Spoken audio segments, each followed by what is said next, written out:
د احمدشاه بابا مین د 5 او 6 بلاک ترمنځ د نښلونکي سړک د جوړولو چارې پیل شوې. غوره ترانسپورتي اسانتیاو ته د لاسرسي په موخه د 12 نوي اړوند د احمدشاه بابا مین د 5 او 6 بلاک ترمنځ د 240 متره په اوږدوالي او 10 متره په پراخوالي د نښلونکي سړک د جوړولو چارې په داسې حال کې چې د 12 نوي رئیس مولوي سهارګل نقشبندي حاضر پیل شوې. خوشوګم 15 بلاکو کې نو اول تم زموږ د شوروالۍ د خوا نو په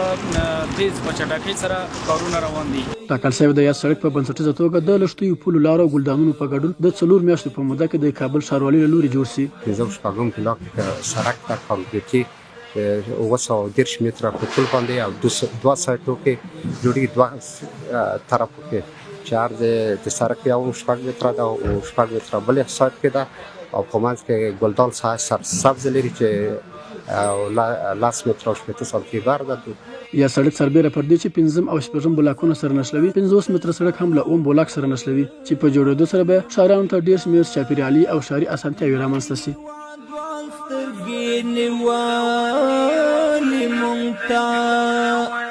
وزيرت د شرق